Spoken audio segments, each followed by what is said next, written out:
Hello, everyone. Good evening.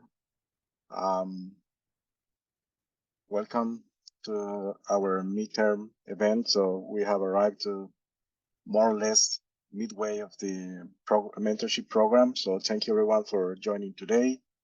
Today we have an amazing group of experts who will be discussing and sharing, I'm pretty sure, amazing ideas and insights and meaningful information for all of you.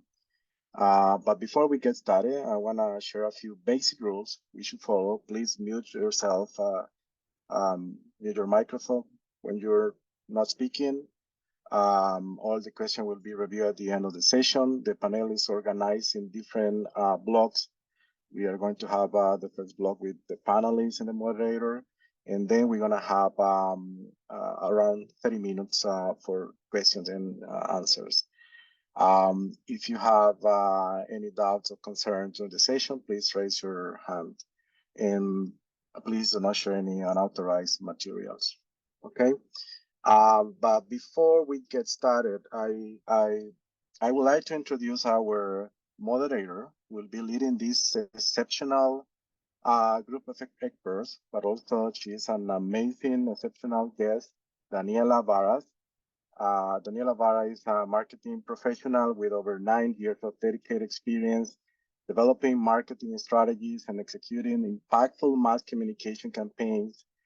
In 2016, Daniela embarked on a new chapter by relocating to Canada, where she embraced fresh challenges and opportunities. Her journey from Ecuador to Canada stands as a testament to her adaptability and resilience. Currently, she is the manager of marketing and advertising at New Horizons Media Incorporated. Her main role is to promote New Canadians TV network and help newcomers access trustworthy information and resources to build their own Canadian success story. So thank you very much, Daniela. And now all over to you. Thank you very much. Thank you, Nestor, and thank you to Hispanotech for inviting me to participate as a moderator in this panel, expert panel discussion. Hello, everyone. Welcome. Before we move forward to our discussion, I would like to start by introducing our panelists today. So let's start with Evelyn. Evelyn is a human resources professional with experience in talent acquisition, learning and development, and human resources services. She has a postgraduate in global business management and well-rounded experience in business administration for international companies. In the past, she has been the director of mentorship program at Hispanotech for 3 years, and her passion to help people land the right job and be successful in their careers had led her into recruitment, which she loves. Evelyn is currently working in recruitment and sourcing for the University of Toronto. She believes that attitude and inner motivation have 80% influence for someone's success professionally.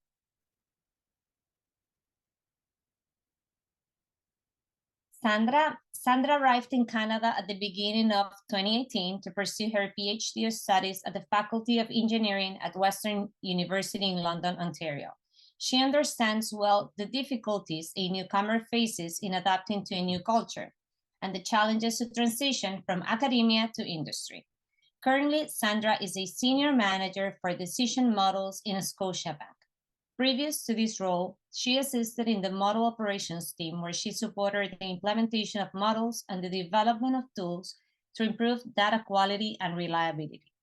Now, she is part of a group of data scientists working on developing models for retail and small businesses in Central America and Caribbean countries. A key part of what she does is building bridges between her team and the teams located internationally. She is passionate about data science and supporting newcomers and women in tech. And our third panelist is Citlali. Citlali Rios is a trilingual professional in social innovation, business strategy, and product management. She has over 12 years of experience in sales, marketing, and customer management. She's passionate about diversity, equity, women empowerment, and sustainability. In her current role at eCampus Ontario, Citlali is promoting digital transformation for businesses in Ontario through innovation and collaboration. In addition, she loves networking, mentoring, and supporting the Latino community in Canada through Hispanotech as their director for alliances and a few other associations. So you can see we have three amazing experts and professionals. Sandra, Evelyn, Citlali, welcome. It is very nice having you here today, and I'm confident your background and expertise will provide valuable insights to our audience today. So now, moving to our topics, today's topic, I want to start by acknowledging that transitioning into a new job market, especially in a foreign country, can be a profound and often challenging experience. It involves not only understanding the dynamics of the Canadian job market, but also recognizing how it differs from what many of us have been accustomed to in our home countries. So for our panelists, please feel free to jump in and contribute to this discussion. In your opinion, what are the key differences between the job market in Canada and our home countries, and how can we best adapt to these differences in our job search? So Sandra, Evelyn, and Citlali, you're welcome to contribute to the discussion now. So I can start with this one. So I can find one main difference is that in Canada, there are more opportunities in the hidden job market. So the hidden job market is that market in which those job opportunities are not posted, but they need a person to hire for. Okay, so I feel that in Canada, there are many opportunities that are actually not posted, but they need a person for that position. So I can tell from experience, I am from Peru. I came here to Toronto in 2017. By 2019, I was already looking for a job after my postgraduate. There are two opportunities that I got. My first opportunity for PepsiCo Foods Canada, that was through networking, and it was not a position that was posted. So I can just give a quick example of my story. So my first job in Canada, I pretty much reached out to different people that work at PepsiCo because I had that experience from PepsiCo Peru. And the VP of Human Resources was able to respond to my message and was able to connect with me for 30 minutes quick call. So in that call, I pretty much told him about myself. I took it like an informal interview. I prepared so much for that. And after then, he was actually able to invite me to his office in PepsiCo Foods Canada, in which, of course, I went so professional, so well-dressed.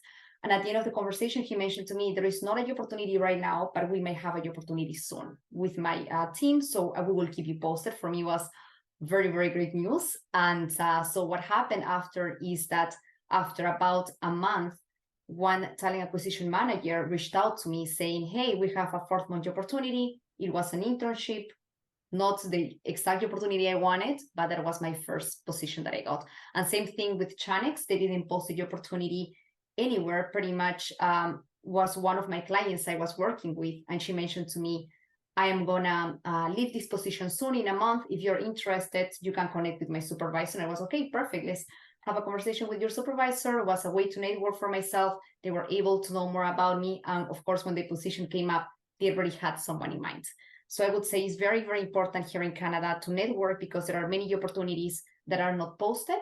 So it's very, very important to be proactive and not to wait for the opportunities to come and be posted, but take that first step and start working and making that path for being successful. Thank you. Thank you, Evelyn. Maybe I can go next. Yes, Sandra. Yes. So very true, Evelyn, what you are saying about the hidden job market. I think I would like to mention actually 3 differences from the job market here compared with the job market in Colombia. I'm originally from Colombia. So the first one that I see is that in Canada, you don't need to apply to 1,000 jobs like crazy, just as Evelyn shared with us. What you need to be is more intentional on the jobs that you apply for and the way that you approach job search. The second one is, again, as Evelyn mentioned already, you need to do networking. And this is completely different to what we know in Colombia's rosca or nepotism in a more general term. So, for example, here, you don't need a political godfather. What you really need to do is to be having those connections that will open doors for you. And the third one is that in Canada, there is a concept that is called career coaching. And yes, there is a person that helps you understand better how to join the job market. So they can help you with resumes, interviews, and how to best sell yourself to employer. Thank you, Sandra. I do have a question for you regarding Sandra and Evelyn and Citlali. Maybe it's now your turn. Maybe you can elaborate a little bit more about this. But something that I found as a difference between in Canada and our home countries is the Canadian experience. Like in Ecuador, I'm from Ecuador. When someone comes with an international background, professional from the United States or even Peru, like neighbor countries, we accept that person as, wow, someone from another country, a professional background, international background is coming to work for Ecuador. So everybody wants to hire that person. Here is the opposite. It's like not having Canadian experience is actually an obstacle in this market. So how can you elaborate about it?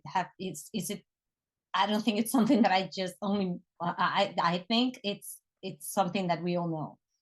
Yeah, I'll take a stab at that because I was going to leave this specific concept more in the conversation later on in the conversation, but it's good that you brought it up because yeah, hidden market, networking, those are things that we need to know from the get-go, and that will save us hours of applying online for something that's really not giving any results. Regarding the Canadian experience, I've been doing a lot of research and learning on this topic specifically, and it's sad that so many people, so many newcomers still buy into this concept that is so antique, so outrageously unfair to immigrants, that I am glad to see also efforts that recently we saw that some of even the certified professions are dropping this and reassessing how to frame international experience as worthy and usable, immediately usable, not needing anything else to complement it. Of course, other than the English skills. Thank you for bringing this up, Daniela, because I've attended countless job market and job search sessions where they tell you this, you need your Canadian experience, which in Ontario is actually not something you can still say anywhere. It is almost against your human rights as a newcomer or as a human, that they discriminate you based on where you got your experience. So it's a good forum for you to know this. I can provide some background information on this if you would like to know more. If you ever see this Canadian experience listed on any job position, you can basically report this company. If they tell you something about this on an interview, you can basically report this company because they should never, ever, unless it's a certified profession again, they should never request you to share or confirm that you have Canadian experience. Of course, there are transferable skills and something that needs to be certified here, like a doctor. Of course, those are law, accounting. Those need certifications, and that's a different conversation. But for anything else, when they block you with, oh, you don't have any Canadian experience, please report. That's what I wanted to say. And the one I wanted to bring forward as a new thing that I think we have to adjust from the beginning as well is our communication style and how to sell ourselves, like Sandra mentioned. We need to twist our story to make it like a package that it's easily understandable. So we can really highlight our most sellable skills right away, and it's understandable. Great to hear that. We will discuss about communication skills later today in one of the questions that we're gonna discuss about. Actually, the next point was specifically about networking. So it's good that you, Evelyn, Sandra, Citlali, you already mentioned this. So the question was first, is a myth or a fact? So you just have established that it is a fact that in Canada, we all need to do good networking. It's more effective than simply applying to jobs. However, I would like to know some tips for networking, because it may be different networking in a Latin American country than networking in Canada. People can be shy, and maybe someone feels they don't feel comfortable just texting or sending a message on LinkedIn to a stranger.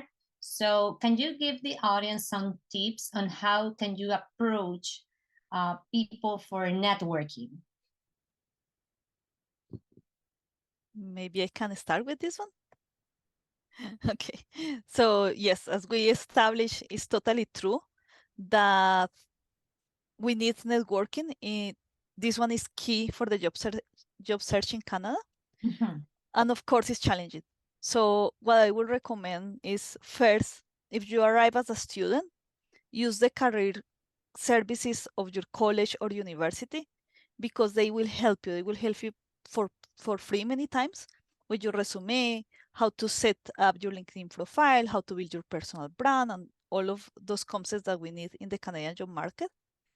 The second is that you need to build a network, and it's important to connect with other professionals to understand better how the job market is looking like. So find people that you might have something in common with.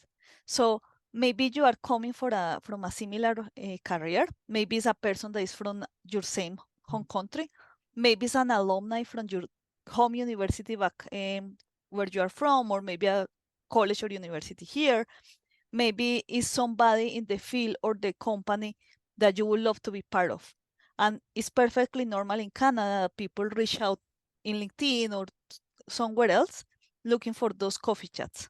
The secret is how you do it. So it's personalized, and you just don't add. You just need to make sure that you share with the person what's your objective for that meeting. And finally, coming into the topic of how to get Canadian experience. So I will say that is not as difficult as we think. There is a common conception of this gap that we face as newcomers with that Canadian experience. And I think that volunteering is a perfect way to close this gap, because it helps us understand better the Canadian workplace. It allows you to develop those skills that are important for the job market, and it is considered Canadian experience. So a bonus of volunteering is that it often connects you with people that have similar passions that you have. So those relationships will be actually way more authentic. I agree with the points that you make, Sandra, completely 100%. Something else I can mention about networking is that just make sure not to be so upfront with what you want. So, for example, in my case, when I reached out to this PepsiCo VP of Human Resources, I was not telling him, hey, I'm looking for an opportunity in HR. Do you have something for me? He wouldn't have never answered to my message, right? Instead, I mentioned, hey, I have seen your profile. I studied his LinkedIn, even the articles that he was sharing, just to know. I mentioned to him, I'm really impressed. That was true. I was impressed about your career experience. Please, could you be able to tell me a little bit more about that? I can see you have experience in human resources, in learning and development, in all the areas that he had experience on. So he felt, oh, of course, I would like to share my experience with you, right? In that call, of course, I also mentioned to him my experience, but it's very important to be kind of not go directly to what you want. To that point is like getting a job, but more importantly, kind of connect with the person in a more authentic way. So I think building connections in a more authentic way is very, very important.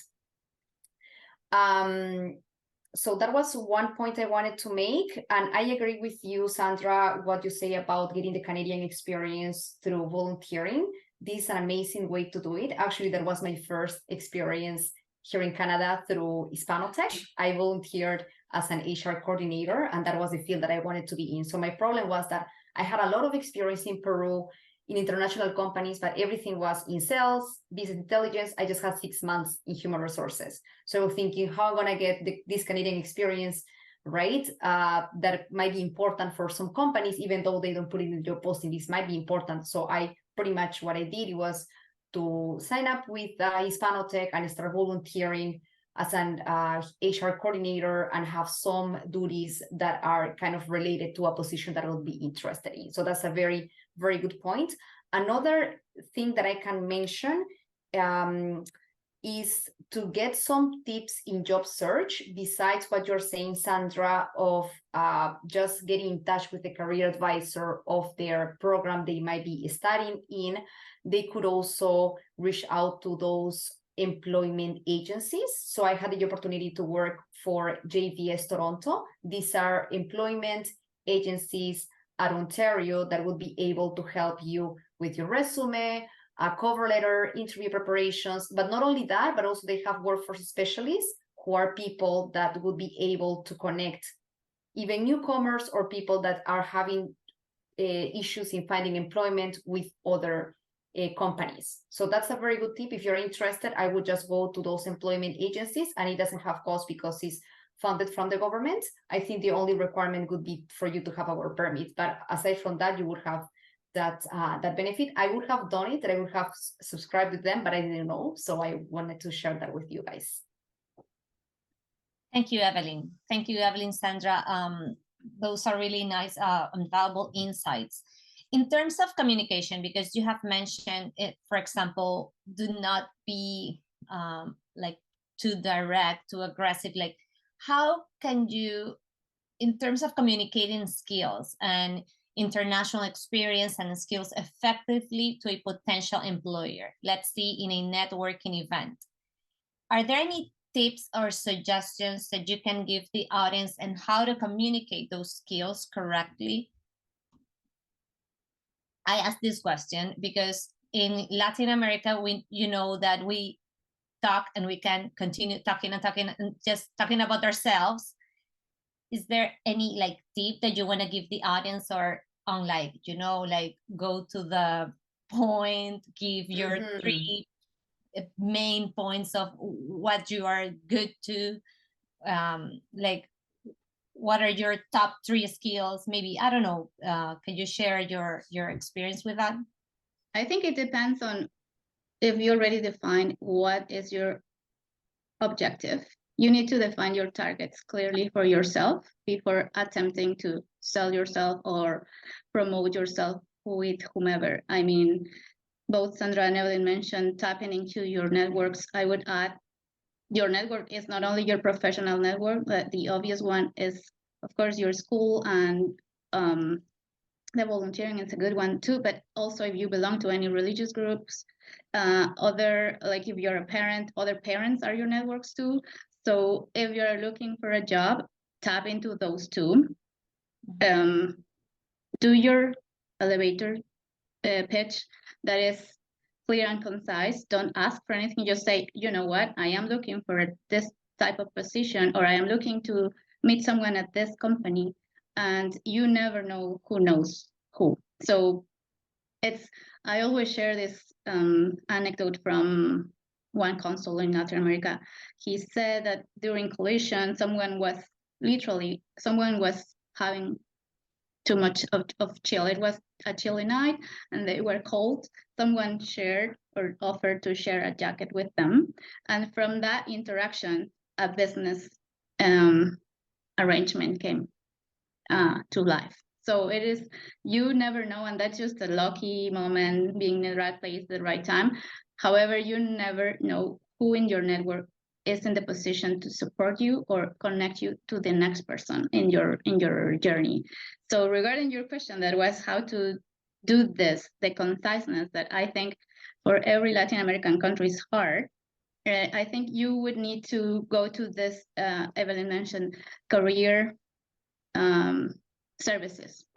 They are there for those specific objectives. So know what you want, and they will work with you to put it in paper and to also help you with the interview process and all those that are more technical, how to job search. but you need to understand what you want first, and also don't forget your other connections that might be there that you are overlooking. Thank you, Citlali. Yes, this is something that I recommend also the audience, like to have a great advice. Have a clear goal of what you want from that interaction, and have very clear how to communicate what you are good at. That it's your pitch, elevator pitch. Yes, that sounds great. I wanted to just add a point. Sorry, I wanted to let Citlali know that I completely agree about that. I just wanted to share a quick example for this. You mentioned something, Citlali, that is so true, is not to just maybe look for people that are in your professional network, maybe in the area that you're looking to be hired. Let's say if I wanted to be in human resources, not only focus on those people that are in human resources, or if it's talent acquisition only, because you never know. That's the truth, right? So for example, for me, I can share right now I'm working at University of Toronto. So what happened is that in 2019 or 2020, when I was networking, my sister, she's working in Scotiabank, and she asked me, hey, would you like to meet this person who works in sales? And I was, okay, let's meet him. Why not? Like the similarities that he was from Mexico. So I was like, okay, both of our Latino. He was a really nice person. He told me, hey, Evelyn, I can connect you with 3 people from HR in the bank. So I will give you the email introduction, and then you go from there. From those 3 connections, one of them was at the end a very close friend of mine. She wasn't able to find any opportunity in the bank that I would be suited for, or like when I sent her the links, she wouldn't find anything. But later on, she was promoted for the university. So that's how I met her after. And later on, she was able to refer me for one of the positions that she had. Of course, I had to go through the interview, and I had to do all the process. But that goes to the point that Citlali mentioned, that you never know. So never try to say no to meet a person, because a person can open the doors for other people that could give you opportunities. I think I would like to add that it can also play the other way around. Somebody that we know today, maybe a few months or a few years from now, is us who can help them, you know? So the networking goes both ways. So always remember that. Always nice to meet new people and learn from them. It's like a shame. Yes, it's like, let's help each other, right? And then I wanted to build on this communication questions, because I feel that we need to identify also, it's very important to identify those transferable skills that we have. And I wanted to share just 3 points on how to communicate this better. One is storytelling. So that was something that at least back home, we didn't have that, was the storytelling. And basically think on those previous experiences that you have and how to tell them in a compelling way. So let's imagine that they ask you about that a time where you struggled with something. So think on an example from a previous experience and tell them about it, but also tell them how did you do to be successful after that struggle. And this is something that we know as behavioral-based interview questions. So that storytelling is very important there. The second one, we were discussing this one, is be brief, because in Spanish, we tend to fill up with too much details, too many words. So 1 or 2 paragraphs should be enough to communicate what you want, and that will still way better. And then the third one is give context. So let's say that you work in Colombina. So nobody here knows what's Colombina. Maybe be more general and say like, oh, one of the biggest candy companies in Colombia. Then people will relate, right? And if you are trying to maybe speak about your experience predicting morosidad in your previous role, look for the right word, because not all the time you can translate the things literally. So that will be translated as delinquency in the finance world. So make sure that you understand those concepts of those words that are not the same in Spanish or English, or not translate so literally. Thank you, Sandra. That was great. Thank you for those specific points. That was really good. I have another question regarding mistakes that that applicants can do during the job application process and interview process that can be easily avoided. can you share maybe an experience or an example that you know from someone else of a specific mistakes that people do or tend to do during the job application or during an interview that can be easily avoided? I can start. I can mention maybe the one of interviews.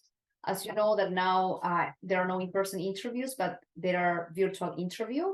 In the positions that I hire for, I would say that 95% of them are online interviews.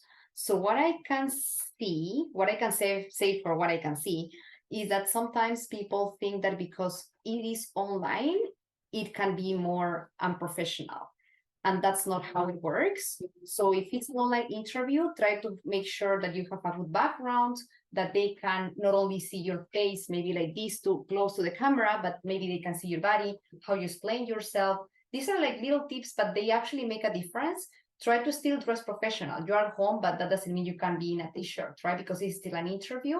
I would say try to test these, like are simple things, but they really, really make the difference. Try to test your microphones, your camera. Don't let until last minute that, oh, the interview, oh, I have issues with this, with that. Then at the end, you are the one who is nervous. And for us, it's also uncomfortable, right? So these are like little things that you can coordinate in advance.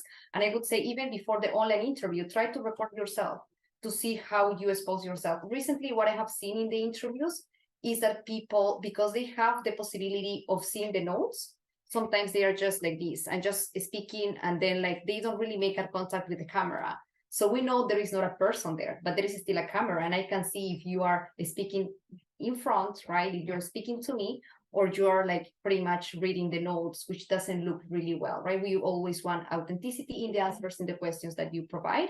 So that's one thing. And another point that I will make, because I know that Sandra and Citlali might have other things to mention. Another thing that I can see repeatedly is something that is that you must have already heard before, but it's not tailoring your resume to the position.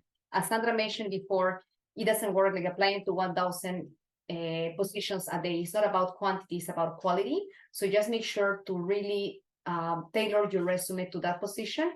In the position that I hire for, we actually use a system that is similar to an ATS. So we pretty much put the keywords there. And if I don't find those keywords that are pretty much in the requirements of the position, we won't be able to find your resume. So it's very important for you to please tailor your resume. It's better that you apply to 15 positions per day compared to 1,000 that is not tailored in your resume, because maybe no one will see. So I would say those are the things that I usually see often in candidates. Yes, I would like to add something regarding the resume. So first, I have been only in a couple of hiring processes, so I don't have as much experience as Evelyn and Citlali may have.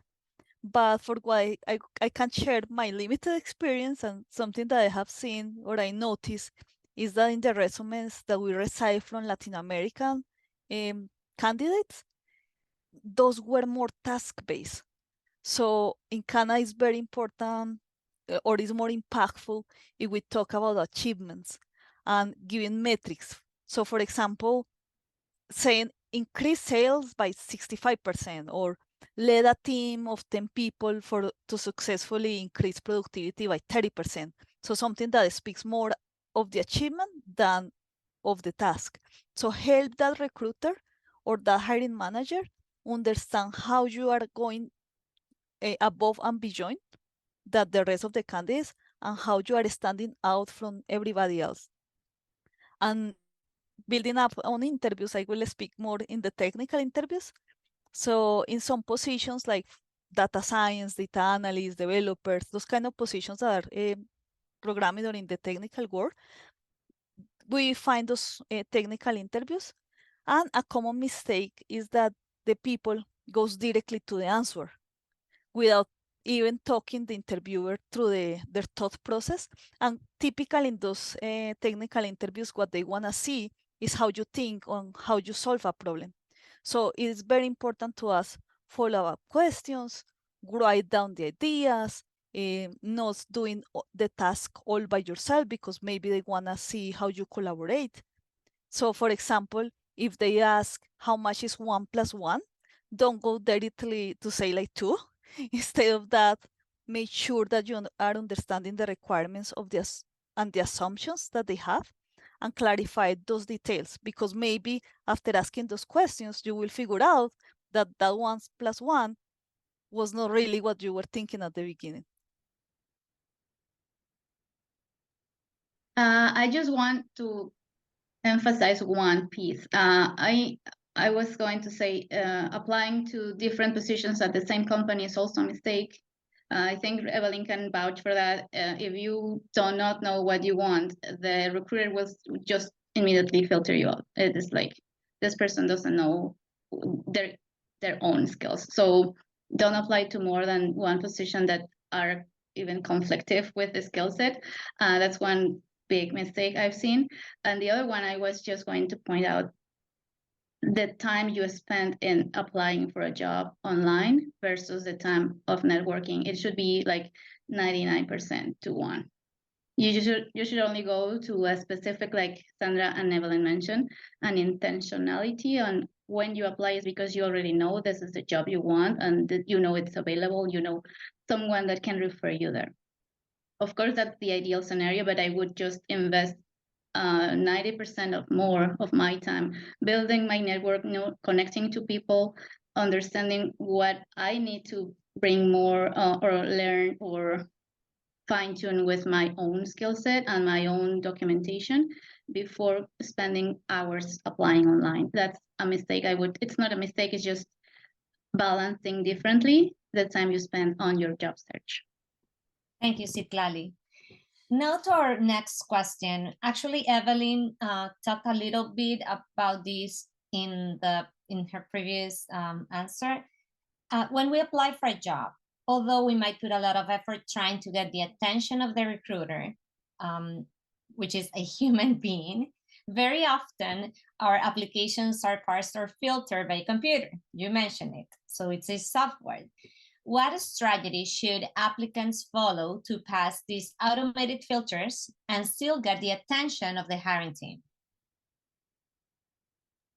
Yeah, that's a good question. And yeah, I mentioned before, so it's very, very important to tailor your resume. So try to study the job description, what they are looking for. So if they tell you that mandatory requirements are, for example, to have experience in SAP, to have experience in expense reimbursement, put that on your resume. So if you don't put that, for me, like I won't be able to see that. And it sounds very simple, but it just takes some time, right? You have to go through your resume. And as Sandra mentioned, if you even put accomplishment, that's a huge plus. So I would say try to tailor your resume to the position you're applying to. And also something else that I used to do when I was applying to a job is apply to the job and also see if in the website there is an email address of the hiring team that I could reach out to. So I am sending my resume through the portal, right? I'm applying to the job, but at the same time, I'm using one email because sometimes, for example, I work for the University of Toronto. My division is UTemp. If you go to the site, you will be able to see the UTemp mailbox. So they will be able to send me an email and say, hey, I applied for this position. Please find attached here as well my resume and my cover letter. So if you have that opportunity, I would say just do it because it also increases the chances, right? If you don't get selected, don't be discouraged. Might not be that your resume is not good enough. Might just be that they might have already a position in mind, right? Just like there might be a person that already they're not working, that already passed the filters. There might be a person that has been chosen internally. They still have to post it externally. So don't feel bad. Don't feel too frustrated. It's just the process. So you just have to keep on being motivated and understand that this is a process. And if this doesn't work, then try another company and try other ways. As Citlali mentioned, it's very important to put a lot of effort in networking. And I can mention something else that I was doing that was helping me so much while I was looking for a job. For me, looking for a job was like a full-time job because it took so much time of my own time. And I remember I would be with my coffee, 9 a.m. I was like, here, I have my huge Excel, the position that I applied to, the title, person that could be possible referral, people that I reached out to LinkedIn. It's not a joke. Then I had another part of my Excel. Okay, events that are upcoming. When? Yes, I went to this one. Okay, I talked to this person. Follow up maybe in a month. I had everything, and it helped me so much. And then after that, you will see that for those that really don't like much networking, it's actually nice because at the end you end up making great connections and even friends, and it becomes something very, very authentic.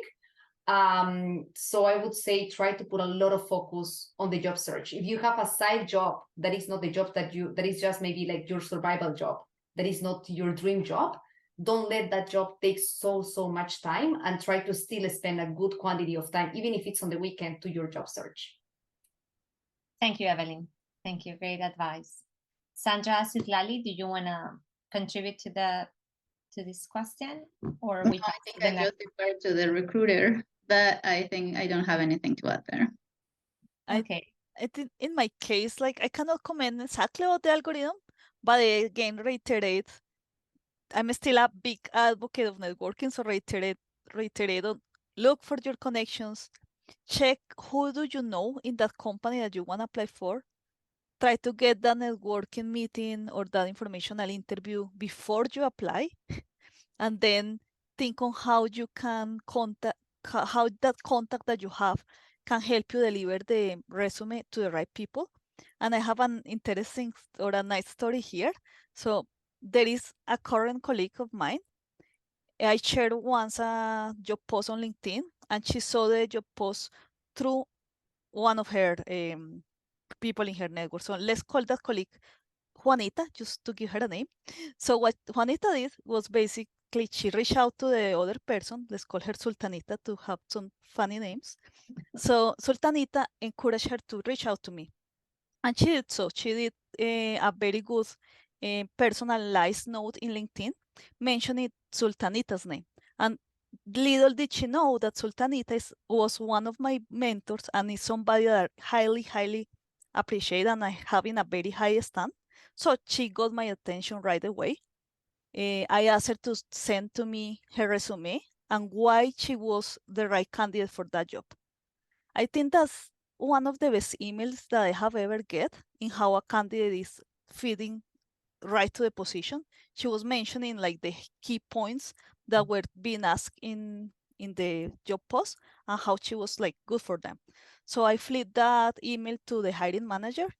She did an amazing job in the interview and she got in at the end. So that's a wonderful way to do it. Sorry, Daniel, I said I said I will not offer anything here, but I want to emphasize what Evelyn said and might have just been like brushed off. A lot of the times a position is published only because it's protocol and it's mandatory, and they already have a person to fill out the position. So that builds into or informs why sometimes we never get any rejections. Even it goes to dust. You don't know anything about the position. You never knew if you were even considered or if someone opened up your application. So deal with that, understand that it's happening, that might be happening in the background, and then don't be discouraged, like Evelyn mentioned. It just sometimes how companies have to deal with their own human resources, and it's happening everywhere and all the time. So if a position is open and it looks great for you, they might already have someone. So just don't feel bad if you don't hear back. Thank you, Citlali and Sandra and Evelyn. And our next question is about sorry. Job qualifications. As newcomers, we can find ourselves in a situation where we can be overqualified due to an extensive international education in our countries or in another country. But at the same time, we can be underqualified because of lack of studies or the Canadian experience that it's now kind of debate here, because Citlali mentioned that this is not anymore a Canadian experience, and it may be true for some professions. However, what should we do if we find ourselves in that situation, that you are overqualified for the position, but you want the position because you want to enter the job market like anyway, or that you are underqualified for the position. What should people do? I will take the first one here. I would suggest you have additional eyes look at your profile and understand, again, like identifying what your target is, identifying what the name of that position might be. You might be looking at the wrong types of positions and you will be systematically under or overqualified, depending on how the name of the position is. So I would go to career services. If you have a friend that's in recruitment like Evelyn, they would happily help you identify what's the best position you can apply for with your current skill set, or how to frame your skill set so it doesn't look overqualified or underqualified.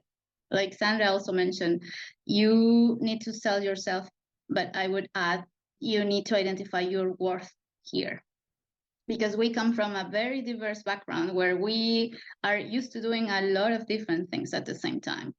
So coming to this ecosystem where a specialization is worth more sometimes, where doing everything and knowing it all might not fit perfectly, but we can transfer those skill sets into a higher management position. And just how to frame it, I saw a comment there on the chat, never lie about your skill set. If you cannot argument anything, don't put it there, please. And I would always reach out to someone else with more experience in the country, with some experience reading or tweaking resumes to help me with that, because I might not be looking at this at the right level with my skill set and my background and experience, and it might be consistently applying to incorrect positions. So it might be just a point of communication. And in case it is actually a need for more qualifications, more skills, I mentioned it earlier, always be open to learning what it's needed to get to your next level. If you want to get there, have the target, make a plan, and complete that. You can always find the time if that's a priority for you for your advancement. Yes, such as sorry, just to add what Citlali was saying, such as probably bridging program, if you are underqualified for the position, or maybe a certificate at university. It doesn't need to be the entire career. Maybe just a 6-month course can help. Mm-hmm. I can add something else there. Sometimes we just want to get kind of like the best position, or even, for example, when I was in Peru, my position was analyst, and I was like, oh, I'm ready to be a manager. And I had some experience in leadership, but not exactly what they were looking for here. So as I mentioned before, my first experience was an internship. So I pretty much had to take a step back just for 4 months. And then after then finally had that experience, I got a lot of experience in those 4 months, like during a development, talent acquisition. I was indeed in touch with the VP, with the director. It was an amazing experience. And then after then, I was able to find a position that was better for me and that was more suitable for me. So what I want to say is sometimes you might have to take a step back and then prove yourself in the position. There might be the opportunities that could happen within the company. But sometimes if you let so much time pass, right, just because you're looking for your ideal position, maybe that's not the right one at this point. So that's something I wanted to highlight. Thank you, Evelyn. That was great. I think that's very true, Evelyn and Citlali. How we tell our story is very important. When you feel that you are seen as overqualified, maybe remember that the one that chooses how to tell your own story is yourself. And when we are talking about ourselves, we cannot talk about everything. It will be basically too long. So you will probably have to be more selective of what are those experiences that are useful for that job that you want to apply. So we should use that information that is more pertinent or better for that industry that you would like to join. The most important thing is to be authentic. And as Tlali said, never lie, because the lies will always come up to light. And if you are in the other case that you feel that you are considered underqualified, those kind of where there are kind of a few strategies that I have used for that. One is to focus in the transferable skills and those soft skills, because it's kind of easier to teach those technical skills. They can teach you how to program, how to use a different software, but it's very difficult to teach somebody about how to be a leader or how to be a good team player. So focus in those soft skills.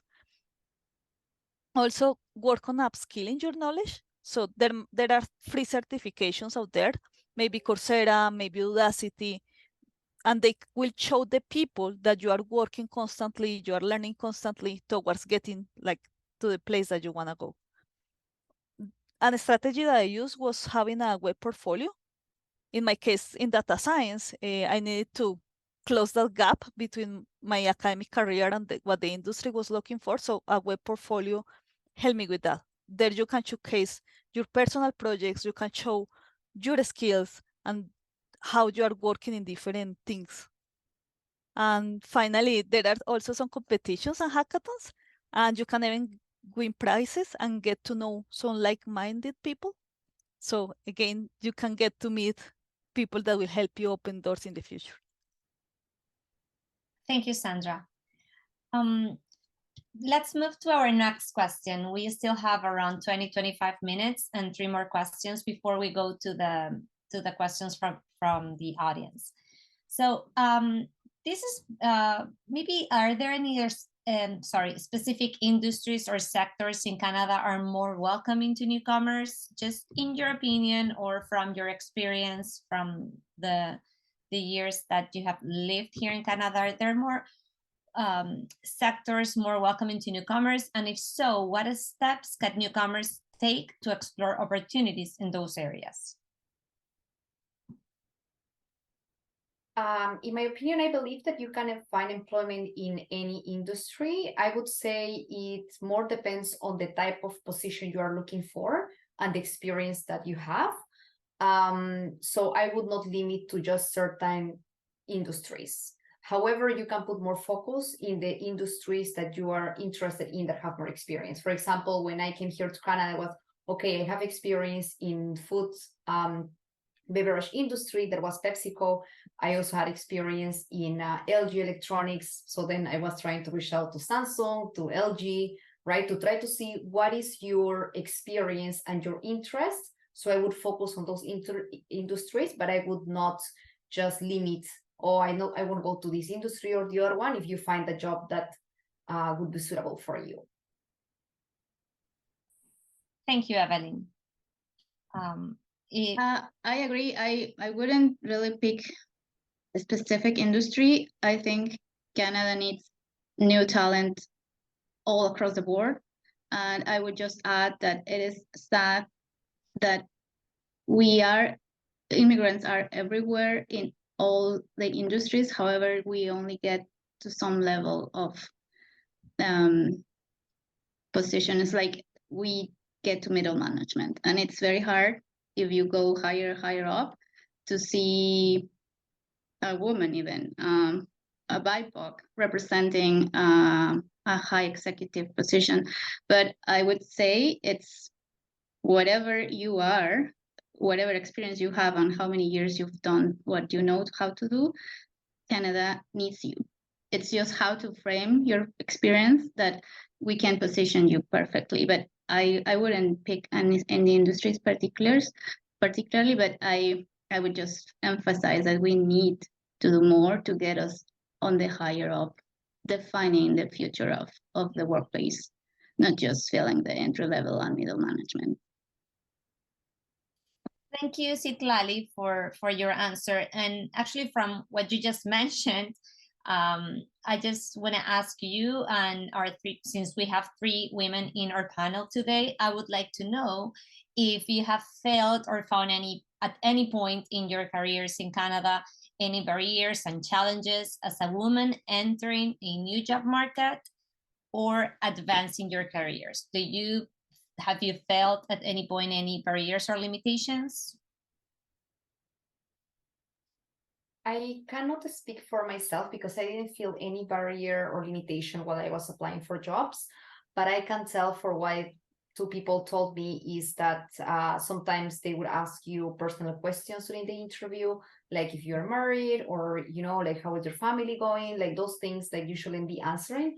And the reason is because sometimes when they see, let's say if you, and we Latinos love to explain so much about our personal life. Yes, I do have a kid of 1 year old, the other one of 3. They may say, oh, she actually needs a lot of maybe like permissions for daycare or something like that. So I would say just try to limit to be professional and do not provide personal information. You cannot, I mean, they must not be asking you personal information. So just keep that in mind and always keep it professional during the interview. That would be my advice. Thank you, Evelyn. Yes, I can mention in the case, for example, of women in male-dominated areas, a challenge that we might face is to be considered just as a checkbox. Like, hey, we need more women in this field, so let's grab them. And that's not what we really want. What we really want is to feel challenged, to contribute to the team, to use all those skills that we have worked so hard in getting. So what we want to get is a team that is supportive. So that's why it's important networking, because then you will know from advance, are you the only woman in that team or not? And if so, how are they going to support you to keep growing in your career? So it's very important that you give yourself the value that you have, and that you never let them be that checkbox that they just wanna for the statistic purposes. Thank you, Sandra. Citlali? Yeah, I can speak for hours about this topic. I will not. I just want to make the point of women experience hurdles everywhere. Like not only in the workplace. I am glad, Evelyn, you didn't experience anything. I am so glad you don't have anything to share here. I will not share anything specific, but I have experienced discrimination personally and directly for being a woman and for being Latino and for having an accent and all that.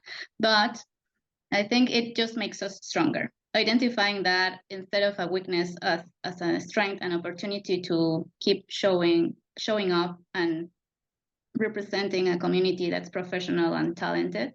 I am very passionate about this topic. And in general, I think I would just like to see more women getting into high places and more companies built up by women and owned by women and funded by women.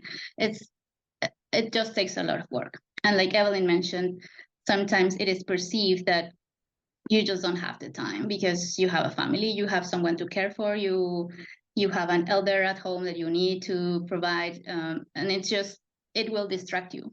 So we might not give you this position, and we will give it to John. So it is sad that it's still happening here. In Canada, we are so much ahead in this topic, and it's still happening here. So I just ended it like it's still a lot of work to be done, but I see that it's positive change happening everywhere. So I'll just say I've experienced negative things, but I don't think it will forever be like this. And Citlali, what would you recommend, like an advice to the audience, like for the women in the audience, to overcome these? If they, as you mentioned, it makes you stronger, but what advice would you give if they confront one of these situations? I think, Daniela, thank you for that question. I would just advise everyone to have a support system. I think from the network, don't leave your mental health behind. We sometimes are just focused on the salary, the negotiation, the new position. I need to skill or upskill or learn this. We leave our mental health to the last priority. And sometimes it just comes fighting so we need to make sure we have a support system, someone we can bounce ideas with, someone we can confirm that we experienced is valid, not to validate our experience, but to talk to someone. So that would be the first suggestion I would have. Don't leave your mental health and your personal support system on the last priority. And if, depending on the aggression or the interaction that was offensive or inappropriate or full-on discriminatory, there are also support systems with nonprofits and even the government, where you can go and find options for you to deal with those. I've chosen not to pursue anything legally because I think we will shy away from any conflict or confrontation. But depending on the thing, you really have options to look at those things, and that person might not be allowed to do this again. They will have to go through training. They will have to be suspended from their position. So there are options for you to deal with the aggressiveness on the discrimination, that they would just feel like, oh, you're too sensitive, or I didn't mean to. Canada has been a country of a high percent of immigrants for a long time. So someone that's still racist or discriminatory now, it's just blatant, it's open, and it's intentional. They cannot go with, I didn't know anymore. So just try to get a support system and learn about these topics. Thank you, Citlali, for sharing that with us. And the last question that I have before we go to the questions from the audience, it's about COVID. So we know that the COVID pandemic has defined a before and after in our lives and changed the world in different aspects, including the accelerated adoptions of different technologies. What aspects should we consider today in which in a way are different than before? For example, in-person versus remote interviews that Evelyn talked about. Are there any other aspects that came from that COVID changed the game in a way? Are there any other aspects that you want to share? I can mention something else. I can mention about the coffee chats. When I came here before the pandemic hit, so 2017, and I was networking around 2018 to 2018, people were willing to have a coffee chat and meet you in person, and sometimes even have a phone call, right?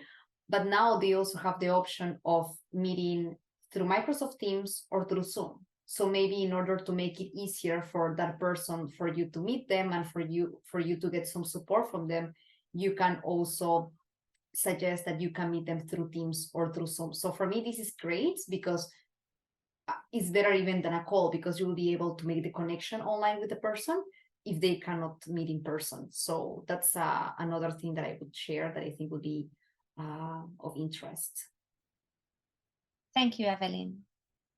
I don't think this came with COVID, but I wanted to emphasize it because Catherine mentioned it in the chat. I wanted to pinpoint it as well. We have a lot of companies have these referral systems that I think they would leverage this channels of getting resources, because during this time, a lot of the people were laid off, and some were not able to work at the same capacity anymore, so they needed referrals right away. So I think they upped the referral compensation.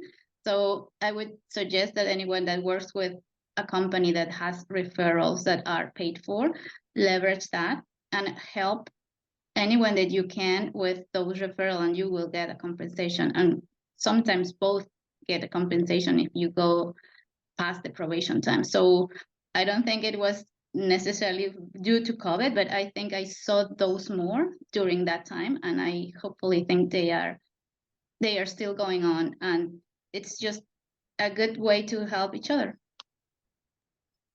Thank you, Citlali. Sandra? Yeah, that's completely true, Citlali. Many companies do have referral programs, so make sure to keep your networking update, because then they will trust you to do a referral. And coming back with Evelyn was sharing, I kind of have a similar experience. When I arrived in Canada, I started my PhD in person. Then I started my job remotely, and now we are hybrid.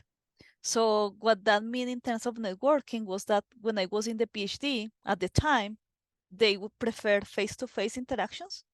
And I live in London, Ontario, so I was going to Toronto every 6 weeks to 2 months to do those networking meetings in person. So that was quite expensive for a student. However, thanks to COVID, I was able to do networking meetings or coffee chats all over Canada that really helped me a lot. The approach that I'm following right now is like, even though most of my meetings are right now online, I do try to do those coffee chats in person every so often, because I feel that those actually help a lot with building the relationship better. And even when we are talking about those relationships that we develop with our own team, most of my work is remote, but I do the effort to go to the office on a regular basis, because meeting face to face, I feel that build those relationships with my teammates, also with the stakeholders, and in that way we can interact easier and solve the problems easier, even though the rest of the interactions are on Teams. Thank you, Sandra. Thank you for sharing, Evelyn, Sandra, and Citlali. Now let's move to the questions from the audience. I'm gonna read the question, and Evelyn, Sandra, Citlali, feel free to answer as you prefer. Could you share a tip to prepare a short message to add professionals to our network?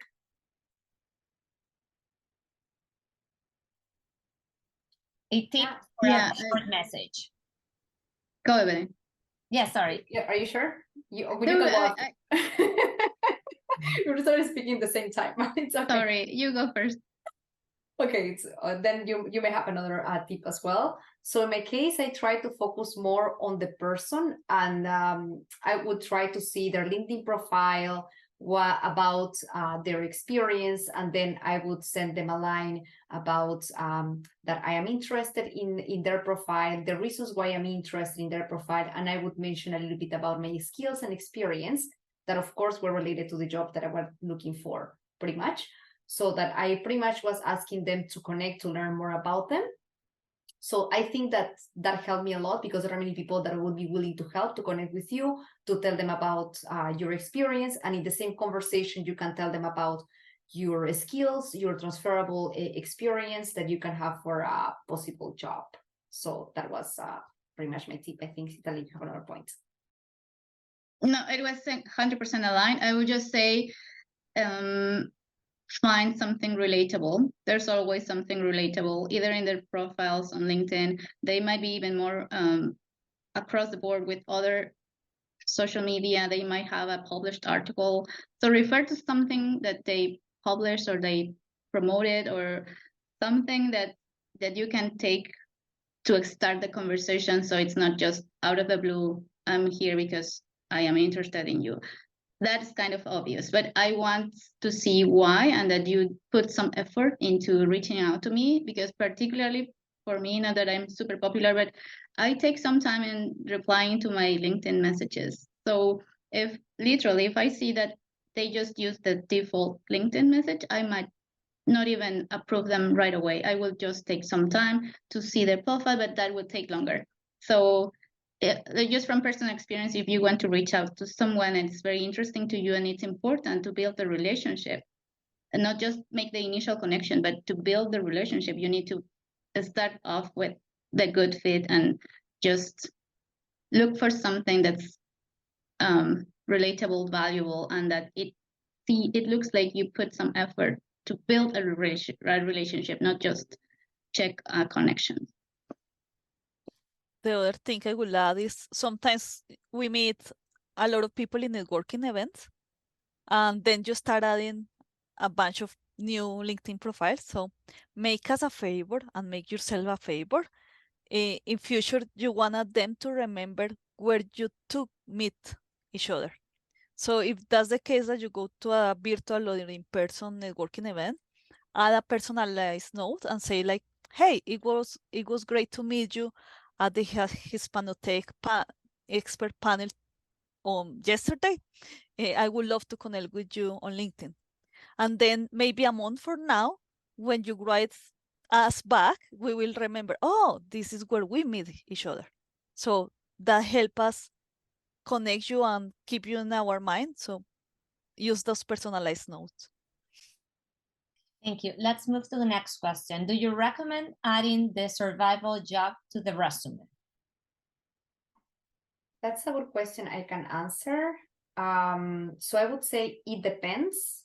It depends because if you have a very big gap in your resume, so let's say that you have 3 years gap, I would say try to put the survival job, but try to put it in nice words, like try to make a fancy resume, right? So even I would say a server position, depends on how you put it into words, it will actually cut the attention of the other person.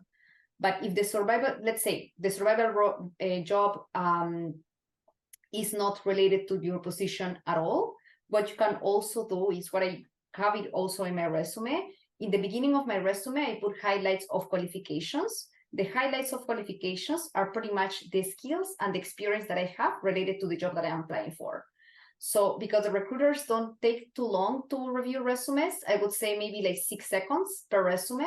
So you gotta make sure that you got the attention from the beginning, right? So if I see a resume and I see highlights of qualifications, operate, oh wow, like this person accomplished a lot, then I can see the experience, right? So I would say it's very important to put it in the highlights of qualifications, and the survival role, I would put it, even if it doesn't match with the role that you're interested in, but if you have a big gap, I would still put it there. Because for me, it's more important that you have been doing something rather than just like doing anything. And then if you put the highlights of qualifications in the beginning, then I know, oh, this person has been doing like something, let's say the survival job for some time, but before them, they have really great experience. So that I don't pass it, like, so that it's not at the end, just try to put it in the beginning in the highlights of qualifications, and then you can put the survival job. That would be my advice. Okay, the next question: how do you tailor the resume if you have senior experience but are applying for an entry-level job to balance the Canadian experience that we don't have for senior position jobs?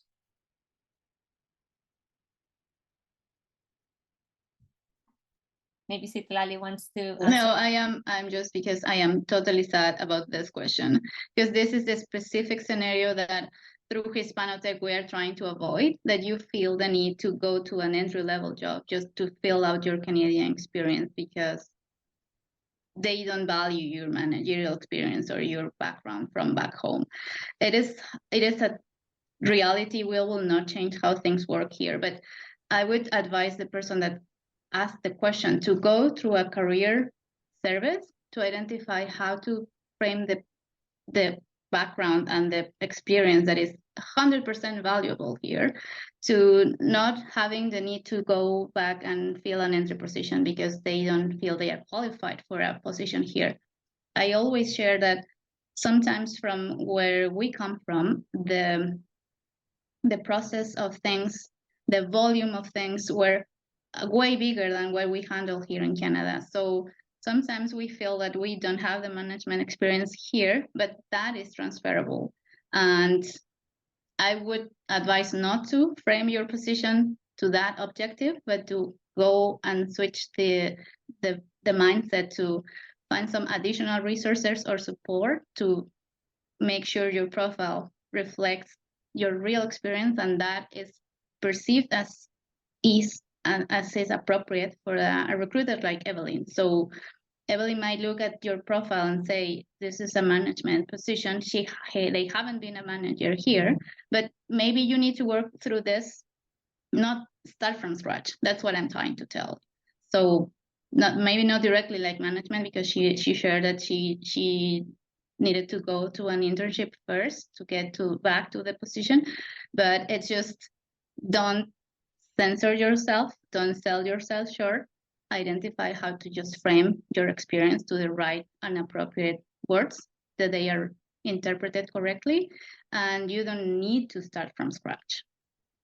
Yeah, I agree with what Citlali is saying. Sometimes I receive resumes with senior manager positions or even director applying for a very entry-level position. And sometimes we just ask why, right? And even it's kind of like difficult to kind of like see why this person that has so much experience is actually applying for an entry-level role. So I would say if you do have the experience of that high-level position, I would say just try to tailor your resume maybe for the position that you are trying to apply for, the position that you're interested in. I will ask that maybe find your advocates inside the company, because many of us have seen how so many good immigrants to Canada have to do this. So we will be probably the ones that go and explain to the hiring manager, like, this person, this resume maybe stats based, but what this really means is that this person worked for the biggest company in, I don't know, Peru, that is doing this and that. So when you find the advocate, they will help you, and they will vouch for you. So again, networking, they will help you find the right words to sell yourself. Thank you. The next question: when do you know that it's the right moment to change jobs?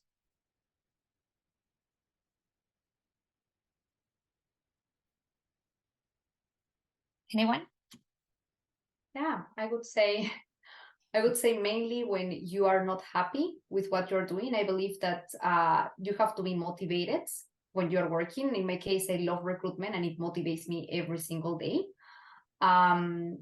So I would say try to find your passion and really what motivates you.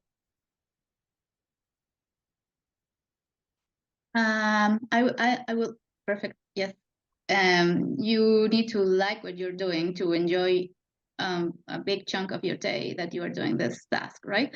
I would say that also sometimes the company is just not a good fit. You got there, it was hard. That position took you a long time to secure and everything, but the company is really not a good fit. Like Sandra said, you might be the only woman there. You might be the only Latino, that you might be constantly pushed away from meetings because you are the only one and you are not fitting in. It's sometimes not a good place for you, and it's hard. There's not a formula, of course, to identify this easily, but you just feel it. And always I would suggest don't leave somewhere before you have something else, so you are not in that uncertainty and anxiety of not having an income. I agree. And something else I could mention is not being afraid of making a change if you know that maybe you're a position that you really don't like. So that happened to me. I was mentioning before, I was in positions in finance, business intelligence. I didn't like it at all. So when I came here to Canada, I said, no more of this. I'm going to start in human resources. And this is what really makes me happy. And I'm so happy to be here in human resources, especially recruitment is something I love. And then when I look back, I was like, oh my God, I made the right decision, really. Because if I had stayed in finance, I would be right now, maybe not in this meeting, I'll be like still like doing the numbers and like maybe a little bit stressed out because that was not my thing, right? So just do something that makes you feel happy. But as Citlali was mentioning before, if you have something already, don't leave that company just out of the blue and then wait for the other opportunity to come. Try to make a transition, which is the best way. Thank you. Okay, the next question comes with an introduction. As everyone is busy with their life and work because of friends, connections might forget to get back to us when we reach them for a coffee chat or a phone call. So how would you suggest to follow up with them that's not pushy and that it's polite? I can mention something there. Sometimes life happens. So sometimes you don't know what's going on in the life of the other person. They might not be meaning to just don't answer or forget about you. It might be that work got busy, their relatives got sick. You don't know. So don't assume that it's personal. Don't take it personal. Just take away, okay, something maybe busy at work, whatever. And just saying like, hey, I just wanted to follow up in my previous email. I would really love to connect with you. And something simple like that. I wouldn't do that more than 3 times. If at the 3 time I don't get the back, then for me that's a stop and I wouldn't do it again. Perfect. I would add just that Evelyn mentioned before that she had a spreadsheet for her job search, and I think that should come with everyone's strategy of following up with what you're applying to, who you're reaching out to, when was your last touch point, what was it. In general, just to monitor better your strategy. You need your strategy is reaching out to these people by the end of the month, so you have them in your spreadsheet. I reached out to them a week ago, no reply. Sandra's great. The suggestion of not reaching out more than 3 times is perfect, because sometimes they just don't look at LinkedIn.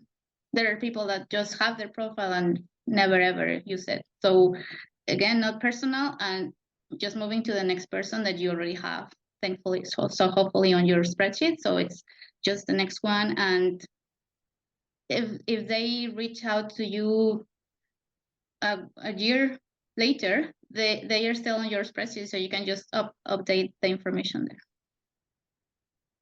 Thank you, Sandra and Citlali. The next question: what strategies have you found that are the most effective to negotiate salary in a promotion or new position?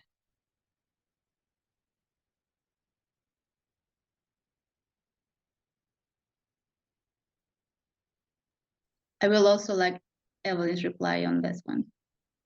Okay, I was thinking what is, I would say, just don't be afraid of negotiating salary. That's the first point, because most of us, especially with for our first position, we feel, oh my God, finally I got this job. I don't want to feel afraid. What if I ask this and all of a sudden they decline the offer? That can happen. So once they send you the offer, you have a time, let's say 2 business days to sign the offer. So that's the time when you can negotiate. If you really feel that you're worth more and that you're going to bring more value to the position, that's your right to negotiate. I mean, many people do it. I would say most of the people do it, but sometimes, even for my first position, for my second role, I felt so shy in asking, what if, can you make it more? Maybe like, don't put it too much, right? Like 50,000, like that would be a lot. So try to be realistic and maybe like 10% more or something like that, just to see, maybe like there could be a middle point where you could both meet. But I would say just try. Why not, right? And the worst thing that can happen is just that they will tell you, sorry, maybe this is not working because, you know, like there is a pay band that we have to respect and you're already in the highest part of the pay round. Okay, that's no problem. But maybe you would be receiving a surprise answer and they might tell you, yes, actually, yes, tell us what are your expectations. And there is nothing wrong with saying that. If they say no, okay, that's fine. You sign the offer and send it back to them. So I would just make the point not to be afraid of negotiating the salary when receiving an offer. Thank you. I wanted to add something here, Daniela, sorry.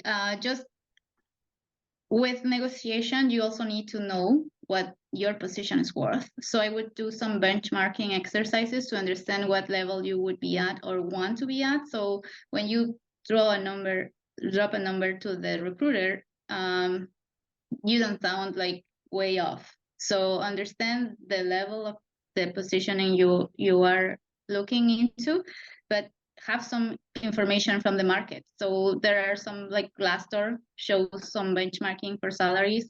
There are some other resources where you can research what the position that you are looking for is paying, like the range. And so with that, you have some arguments there.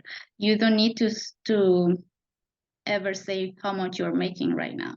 So that helps the candidates. And it is a good thing because in Mexico, it's pretty much the basic information that you would have in an interview.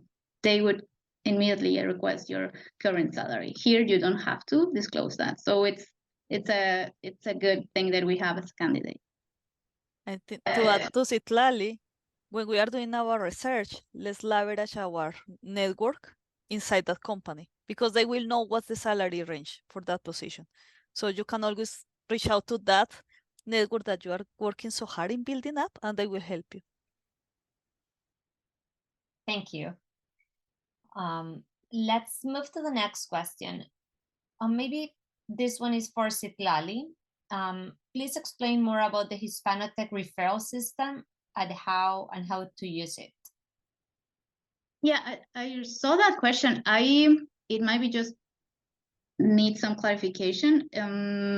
We have a volunteering program that we try to use, and every volunteer that stays with us for some months, we do a recommendation letter. So I don't know if that was the question, Fariba, but I think it got mixed with when I was trying or talking about the referrals from the corporations, that they have a compensation if you refer someone and they get hired. If you can just confirm if that was the question, I can elaborate later. Okay, so we will move to the next question until we get the clarification. How to face the question regarding our status, because the work permits finally have an expiration date and we need to accomplish some requirements before applying and getting the PR.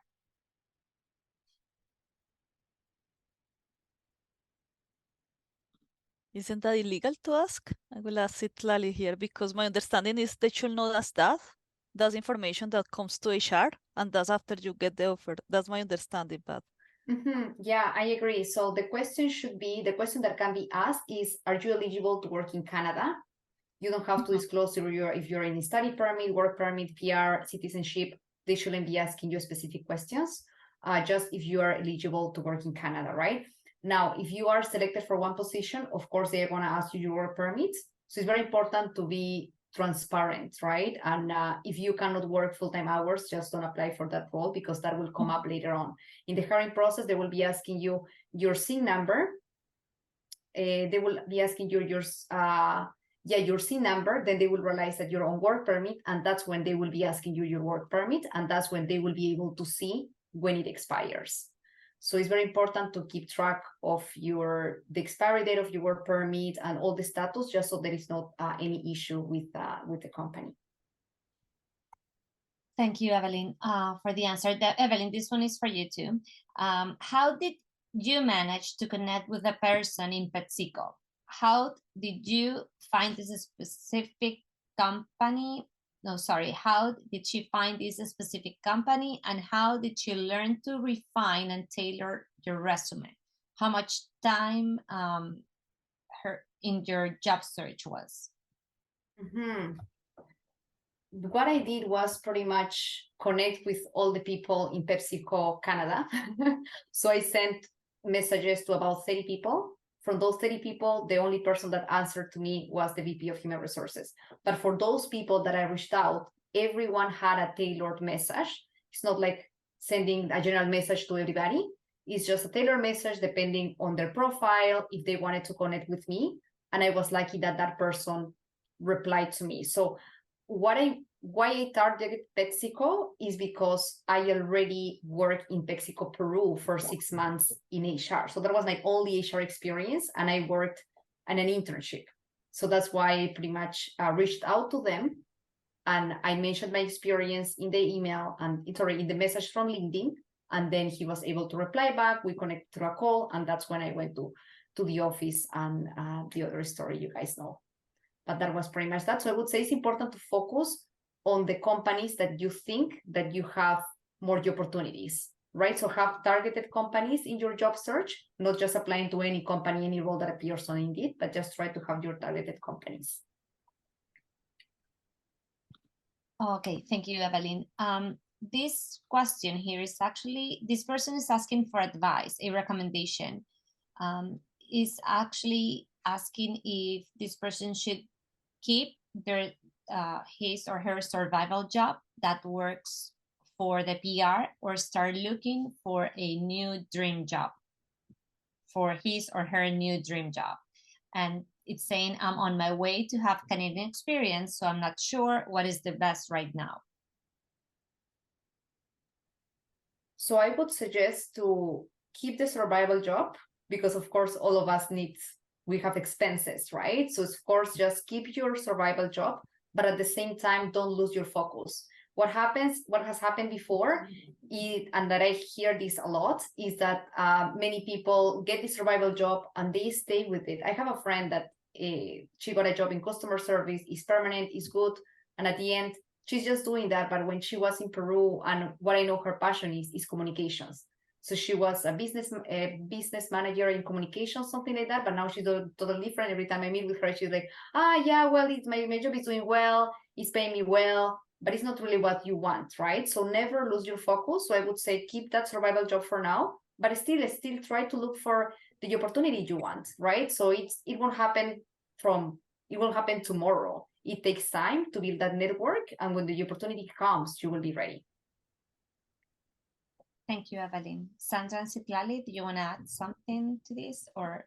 On that one, I just wanted to suggest that that falls into your immigration strategy as well. So make sure you have an immigration strategy and you're doing the steps needed to secure your PR if that's what you need, or if that's the requirement right now. If the job you have right now falls into the required knocks, that I would say with Evelyn, just stick there and don't abandon your job search for something more fulfilling where you feel more satisfied. But yeah, 100% that's your immigration, and that supersedes the satisfaction for now. But just make sure you check off that step of your immigration status, and then you can continue with a more fulfilling job. And make sure maybe the dream job that you have already is in the knock. I don't know if it is, but if it falls in the knock, that might be fine as long as it's permanent, right? So sometimes it's better to have something permanent if you're working through the PR and everything rather than something that is on contract. Thank you.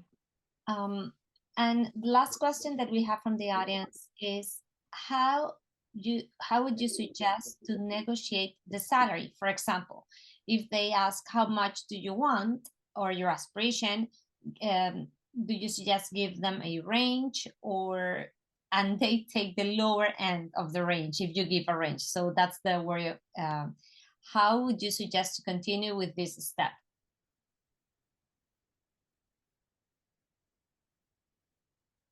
Okay, so I can give, I know Sandra has another point, so I will just give a quick perspective from my end. Sometimes it might help to let them know how much you're making. So if they're offering you the same salary, you can just throw what you're making and be honest and tell them, currently I'm making this, so I wouldn't move unless it's for, let's say, 15K more, right? So be honest and tell them this is not making sense to me, so that they can give you a contra offer. So that's one thing that I would consider. And the other one is just, as Sandra was mentioning, I think it was Sandra or Citlali, to look in Glassdoor, what is the realistic salary, that the realistic range. And really from the realistic range, you would have to decide if it's the kind of lower level or higher level. Maybe you can stick in the middle just to be safe and try what happens. As mentioned, there is nothing wrong with trying.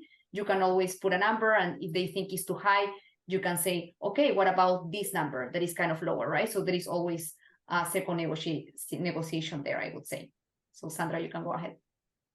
Yeah, I was thinking when the recruiters reach out to you, the power plays different.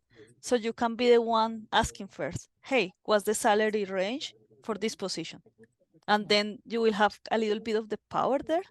So when it's a recruiter that approach me, what I have used before when they ask me first is like, I will actually first like to listen to what's the range of this job posting that you are offering me. But that's a little bit of different game with when they reach out to you. I also have something to add here, because unfortunately, it is not mandatory to disclose the ranges for all positions yet. I hope we are working towards that. But before that happens, I just want to say that there are studies that consistently put women in the we never negotiate side of things. So if you fall into this, even if you're a man, no. And I would suggest to always try to negotiate. So always bring a higher number up, always ask for a different benefit that you might think of, leaving out earlier or a different schedule, more an extra week of vacation, something that benefits you, that's not necessarily an amount.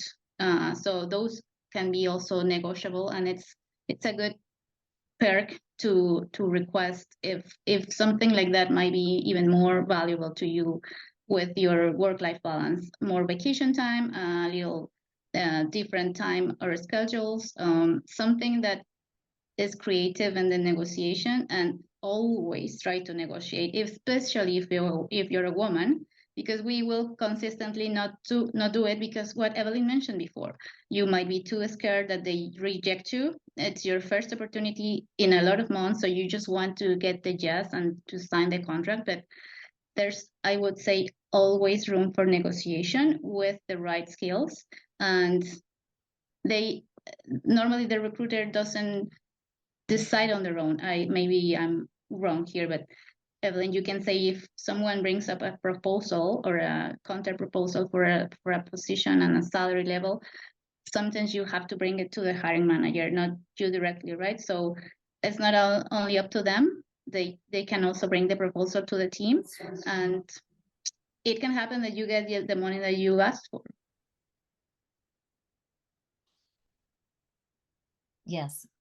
Thank you for the answer, Citlali. Yes, I was actually, well, you were saying that, I was actually thinking that it has been demonstrated that men are the ones who negotiate more than women. Women, we don't have to ask for more. We, maybe because we feel in our comfort zone, but men are the ones who fight for more in the workplace. That happens a lot. So thank you for your insights today. Thank you for the audience for joining us. It was Daniela, sorry to interrupt you. Before I finish, like responding these questions, I wanted to mention about UTEMP. So earlier today, yes, I mentioned that I work for University of Toronto. I work for a specific division that is called UTEMP. So at UTEM, we hire for positions in a casual monthly contract. So it's mainly temporary contracts, full-time, but temporary. So the contracts go from 1 month to 6 months, but I would say most of our opportunities go from 1 to 3 months contract with possibility of extension. And you never know which position might be once you are in the university, and it's kind of like an easier way to get a position within the university. Right, so I can share the link if you're interested. I think it's a good idea to gain some experience. If you're interested, you can read more about it and create your profile. I'm sharing the link in the chat. You can create your profile, put your resume, and we usually screen resumes. Try to tailor your resume to the type of positions you're interested in. So if you're interested in marketing or communications or whatever position it is, try to tailor your resume so that when we source candidates for our position, your resume will come up. So it's important to note that we don't, for UTEM, we don't post our positions in the UFT career website. We pretty much source our candidates from our UTEM pool. So for higher level positions, we usually require experience, especially, for example, for marketing, let's say project coordinator, IT, finance. We have a lot of IT, finance, but the ones that don't really require much experience and is more entry level, and let's say customer service, would be the administrative and student services role that you might be interested in. So I would encourage you to apply through this site that I am sending you, and so that we can keep you in mind as well. Thank you, Evelyn. That's great. I just saw that you put the link in the chat. Thank you so much for no problem for your participation, for Sandra's participation, for Evelyn, for Citlali. One last thing, I'm gonna write up a website in the chat as well. It's the New Canadians, the company that I work for. We have lots of resources for newcomers too, in terms of tips for job search, how to build your resume. So in case you want to find more resources, you can also access this website in case you need it. And it was really nice having you all here, and I'm really happy and honored to participate in this panel with all of you. Thank you so much. Nestor? Okay. Hear me? You guys hear me? Yeah, okay. So, what I can say, it's been an amazing, energizing, empowering panel today. It's been really a great honor to have you all here. Evelyn, Sandra, Citlali, Daniela, you are so amazing. You are brilliant, talented, successful. I think it's not a coincidence that this panel is led by women. You are not the future, you are the present. And this is part of the brand of Hispanotech. And I'm really proud of you. I'm really proud of this organization. And I'm really proud of this network. And I would like to say that I believe Carlos, our president, mentioned something in the chat that I would like to emphasize. So Hispanotech, in Hispanotech, we have a network of more than 4,000 people. Hear this, more than 4,000 people. So you can, just by joining the Hispanotech network, you have direct access to more than 4,000 people. So we encourage you to be part of this network, and also to, that's as Carlos was saying, that's probably the easiest and fastest way, not only to grow your network, but also to grow your network in a meaningful way, which is more important. Okay, so you're invited to do so. Again, thank you very much, Evelyn, Sandra, Citlali, Daniela. Thank you very much to the panelists, to the moderator, and also to all of you for joining today. Thank you, and have a wonderful rest of the day or rest of the night. And looking forward to the next one. Thank you, everyone, and have a wonderful night.